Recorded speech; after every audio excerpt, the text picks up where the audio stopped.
High আসসালামু আলাইকুম সবাইকে। আজকে হচ্ছে ফ্রাইডে এবং ফ্রাইডেতে আমাদের আজকে এটা হচ্ছে 3rd নাম্বার কিউএনএ ভিডিও।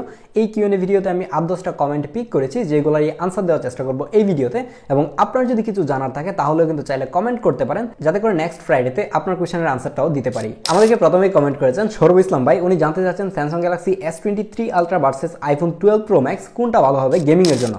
আপনি যদি গেমিংয়ের জন্য নিতে চান তাহলে অবশ্যই আপনাকে S23 আলট্রাটাই আমি রিকমেন্ড করব। যদিও কিনা 12 প্রো ম্যাক্স থেকে S23 আলট্রার প্রাইসটা কিন্তু অনেকটাই ডিফারেন্ট, অ্যারাউন্ড 10-15 হাজার টাকা ডিফারেন্স, যার কারণে যদি আপনি টাকা বাড়িয়ে নিতে চান তাহলে অবশ্যই তো আমি আপনাকে রিকমেন্ড করবো হচ্ছে S23 আলট্রা। কিন্তু বাজেট যদি আপনার হয়ে থাকে 60 থেকে 65 হাজার টাকা তাহলে এই বাজেটের মধ্যে 12 প্রো ম্যাক্স কিন্তু ভালো একটা ডিল।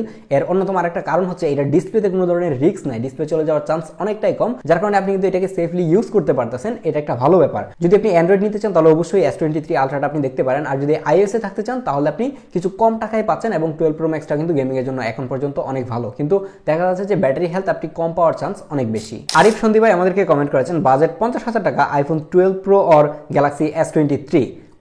অবশ্যই S23, কারণ হচ্ছে এই 12 প্রো থেকে S23 অনেক বেশি লেটেস্ট, অনেক ভালো ক্যামেরা সেটআপ পাচ্ছেন, ইভেন অনেক ভালো পারফরমেন্সও পাচ্ছেন। আপনি যে কোনো কিছু দিকে তাকান না কেন সব দিক দিয়ে কিন্তু 12 প্রো থেকে S23টা অনেক বেশি এগিয়ে আছে। কিন্তু একটা বিষয় আপনাকে মাথায় রাখতে হবে যে আইফোনের রিসেল ভ্যালু কিন্তু অনেক ভালো। আপনি যদি 12 প্রোটা এই সময়ে এসে 45 থেকে 50 হাজার টাকা প্রাইস রেঞ্জে কিনেন, এক বছর ইউজ করার পরে হয়তো আপনাকে 5-6 হাজার টাকা লস দেওয়া লাগতে পারে যদি সেল করতে চান। কিন্তু S23টা যদি এখন কিনেন তাহলে আপনি এক বছর পরে এটাকে সেল করতে গেলে মিনিমাম আপনার 10 হাজার টাকা চলে যাবে। তো এই ব্যাপারটা আপনি মাথায় রেখে তারপর পারচেস করবেন। যদিও কিনা একটা ফোন কেনার সময় মানুষজন বিক্রির কথা চিন্তা করেন, অবশ্যই সেই ইউজ করার জন্য কিনতেছে।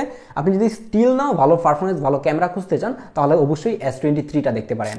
র্যান্ডম সামি ভাই আমাদেরকে কমেন্ট করেছেন 35,000-এ ব্লগিং করার জন্য কোন ফোনটা ভালো হবে। 35,000 টাকা প্রাইস রেঞ্জটা এখন অনেক হিউজ একটা প্রাইস রেঞ্জ, কারণ হচ্ছে এই প্রাইস রেঞ্জে প্রচুর ফোন পাওয়া যায়, যেরকম গুগল পিক্সেল 7, S22, আইফোন 11, তারপর হচ্ছে 12ও পাওয়া যাচ্ছে যেটার কন্ডিশন একটু খারাপ, সেটা আপনি 35,000 টাকায় পেতে পারেন। যদি আপনি চান যে ফ্রেশ কন্ডিশনের একটা ফোন নেবেন, ভালো ক্যামেরা চান, তাহলে অবশ্যই আমি আপনাকে S22টা রিকমেন্ড করবো ক্যামেরার জন্য।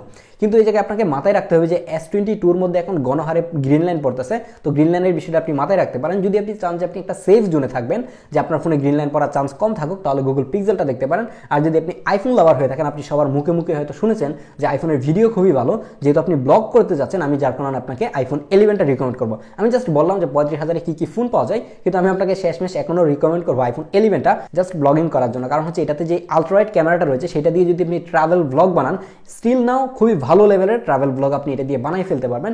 যদিও কিনা এই ফোনটা কেনার সময় আপনি একটু ভালো করে দেখে নেবেন যে ফোনের বডি চেঞ্জ কিনা, ব্যাটারি হেলথ ঠিকঠাক আছে কিনা, সব পার্টস অরিজিনাল আছে কিনা। যেহেতু এটা 5-6 বছর পুরাতন একটা ফোন, আপনি যদি একটু ভালো করে দেখে শুনে কিনেন তাহলে ব্যাটারি একটা ডিভাইস কিন্তু আপনি পাবেন। এবং আইফোন 11 দিয়ে আশা করি আপনার ব্লগ খুবই ভালো হবে এবং আপনার জন্য শুভকামনা। মোহাম্মদ জাহিদ ভাই আমাদেরকে কমেন্ট করেছেন ভাই 25 সালের শুরুর দিক দিয়ে 30,000-এর নতুন ফোন কিনবো নাকি ইউজড পিক্সেল 7 নিব। আমি আপনাকে অবশ্যই রিকমেন্ড করবো আপনি নতুন ফোন কিনেন, কারণ যদি নতুন ফোন কিনেন তাহলে আপনি এটার ব্যাটারি ব্যাকআপ ভালো পাবেন, সফটওয়্যার সাপোর্ট ভালো পাবেন, এবং আপনি লং টাইম ইউজ করার জন্য নতুন ডিভাইস ইউজ ডিভাইস থেকে সবসময় পারফেক্ট।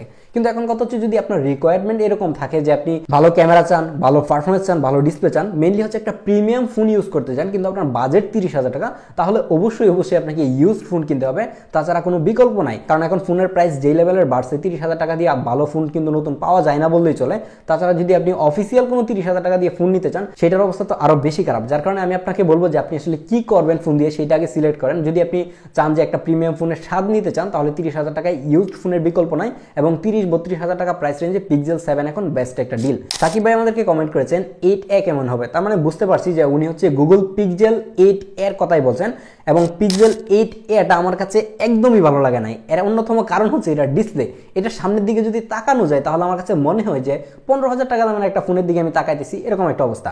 হ্যাঁ, এটার পারফরমেন্স খুবই ভালো, ক্যামেরা খুবই ভালো, ডিসপ্লের কোয়ালিটি ওভারঅল খুবই ভালো, কিন্তু ডিসপ্লের যেই বর্ডার, সেই বর্ডারে আপনি মিনিমাম 3টা থেকে 4টা ট্রাক একসাথে চালাইতে পারবেন, এরকম একটা বর্ডার। তো যদি আপনার কাছে মনে হয় যে ডিসপ্লে কোনো ইস্যু না, ভালো একটা ক্যামেরা চান, ভালো পারফরমেন্স চান, প্রিমিয়াম ফোনের স্বাদ নিতে চান, তাহলে পিক্সেল 8A দেখতে পারেন। কিন্তু আমি আপনাকে এটা কোনো অবস্থাতেই রিকমেন্ড করবো না। আপনি পিক্সেল 8টা দেখতে পারেন, যদি আপনি পিক্সেল লাভার হয়ে থাকেন তাহলে পিক্সেল 8টা দেখতে পারেন। 8টা কিন্তু 8A থেকে প্রাইসটা হিউজ ডিফারেন্স না, হয়তো 2-4 হাজার টাকা এদিক সেদিক হতে পারে। তারপরেও যদি আপনার কাছে পিক্সেল 8A পার্সোনালি ভালো লেগে থাকে তাহলে আপনি চাইলে কিনতে পারেন, সেটা খুবই ভালো একটা ফোন। টোটাল চাকমা ভাই কমেন্ট করেছেন অ্যাক্সেস নিব নাকি নতুন ফোন নিলে ভালো হবে। অবশ্যই আপনাকে নতুন ফোনই আমি রিকমেন্ড করবো, কারণ এক্সএস যে ফোনটা রয়েছে সেটার বয়স 7 বছরের মতো হয়ে গেছে। তো 7 বছর পুরাতন একটা ফোন নিতে আমি কখনোই কাউকে রিকমেন্ড করবো না। আপনি যদি এই প্রাইস রেঞ্জে ইউজড কোনো ফোন নিতে চান তাহলে এখন 20-25 হাজার টাকা প্রাইস রেঞ্জে পিক্সেল 6a এবং পিক্সেল 6 এই দুইটা ফোনই কিন্তু আমার মনে হয় যে ইউজড মার্কেটে রিকমেন্ড করার মতো আছে। তাছাড়া এই বাজেটে আর একটাও নাই বললেই চলে, S21 আছে, বাট সেটাতে প্রচুর গ্রিন লাইন রয়েছে। পিক্সেল নিয়ে কথা বললেই মানুষজন বলে যে ভাই নেটওয়ার্ক ইস্যু নিয়ে কথা বলেন নাই, এটা সবাই জানে যে পিক্সেল 6, 7 দুইটার মধ্যে নেটওয়ার্ক ইস্যু টুকটাক আছে। তো এই ব্যাপারটা আপনাকে মেনে নিতে হবে। যদি আপনি ইউজড না কিনে নতুন কিনতে চান তাহলে এটা আপনার জন্য অনেক বেশি ভালো। যদিও কিনা নতুন ফোন যদি কিনতে চান তাহলে ভালো পারফরমেন্স পাবেন না, ভালো ক্যামেরা পাবেন না, কিন্তু ইউজড ফোন কিনলে আপনি এই বিষয়গুলো পাবেন। কিন্তু আপনাকে স্যাক্রিফাইস করতে হবে হচ্ছে যে ব্যাটারি ব্যাকআপ। ইউজড ফোনগুলোতে এত বেশি ব্যাটারি ব্যাকআপ পাবেন না নতুন ফোনের মধ্যে যেরকম ব্যাটারি ব্যাকআপ পাবেন। এমডি ফারুক আহমেদ ভাই আমাদেরকে কমেন্ট করেছেন, ভাই আমি 40-45 হাজার টাকা দিয়ে পুরাতন একটা ফোন নিব, পিক্সেল 7 প্রো নিব নাকি আইফোন 12 প্রো নিব? ভাই আমার মেইন টপিক হচ্ছে ব্যাটারি ব্যাকআপ আর ক্যামেরা। অবশ্যই আপনি যদি এই প্রাইস রেঞ্জে মানে 40-45 হাজার টাকা প্রাইস রেঞ্জে ক্যামেরা এবং ব্যাটারি ব্যাকআপের জন্য ফোন নিতে চান, চোখ বন্ধ করে আপনি পিক্সেল 7 প্রোটা দেখতে পারেন। কারণ এইটা 12 প্রো থেকে ক্যামেরাও বেটার পাবেন, ইভেন ব্যাটারি ব্যাকআপ তো অনেক বেশি ভালো পাবেন। আর হচ্ছে ডিসপ্লেও কিন্তু অনেক বেশি বড় এবং কার্ভ একটা ডিসপ্লে পাচ্ছেন। তো এই দিক দিয়ে আমি সবসময় আপনাদেরকে পিক্সেল 7 প্রোটাই রিকমেন্ড করবো। কিন্তু যদি আপনার মনের মধ্যে একটু চিন্তা থাকে যে আমি একটা আইফোনের স্বাদ নিব, তাহলে এই প্রাইস রেঞ্জে আমার মনে হচ্ছে ক্যামেরার সাথে ভালো পারফরমেন্স পেতে গেলে আপনাকে 12 প্রোটাই দেখতে হবে। তাছাড়া অন্য কোনো অপশন নাই। 13 রয়েছে, কিন্তু 13 এর মধ্যে ডিসপ্লে ইস্যু রয়েছে। আর ক্যামেরা যে 13, 12 প্রো থেকে খুব বেশি ভালো ব্যাপারটা এরকম না। ইভেন একটা 2x লেন্স মিস করবেন যদি আপনি 13 নেন। কিন্তু আপনি যেটা চুজ করে রেখেছেন পিক্সেল 7 প্রো, সেটাও কিন্তু একটা ভালো ডিল। আপনি যদি 45 হাজার টাকা প্রাইস রেঞ্জে নিতে চান তাহলে পিক্সেল 7 প্রোটা একটা বেস্ট ডিল হতে পারে। কুকিং ইয়াম্মি থেকে আমাদেরকে কমেন্ট করেছেন, ভাই ভিডিও করার জন্য ক্যামেরা নিব নাকি ফোন নিব বুঝতে পারছি না, বাজেট 60 থেকে 70 হাজার টাকা।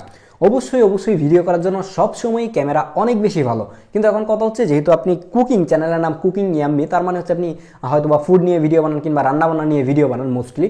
তো এই জায়গায় আমার মনে হচ্ছে যদি আপনি ক্যামেরা সম্পর্কে খুব ভালো না জানেন তাহলে প্রথম অবস্থায় ক্যামেরাতে না গিয়ে আপনি একটা ফোনে ইনভেস্ট করেন। 70 হাজার টাকা প্রাইস রেঞ্জে খুবই ভালো ফোন পাবেন, যেরকম 13 প্রো ম্যাক্স পাবেন কিংবা 14 প্রো পাবেন কিনা শিওর না, 13 প্রো ম্যাক্স কিংবা 13 প্রো এই দুইটা ফোন পাবেন। তো এই প্রাইস রেঞ্জে এই দুইটা ফোন নিলে কিন্তু আপনি যে কোনো ধরনের কুকিং ভিডিও ইজিলি বানিয়ে ফেলতে পারবেন। আপনাকে ক্যামেরা নিয়ে খুব বেশি জানতে হবে না। যদি আপনি প্রথমে একটা ক্যামেরা কিনে ফেলেন, ক্যামেরা নিয়ে অনেক বেশি জানতে হবে, ক্যামেরা নিয়ে রিচার্জ করতে হবে। যদি আপনি এটা করতে আগ্রহী হয়ে থাকেন তাহলে ক্যামেরা তো সবসময় ফোন থেকে ভালো।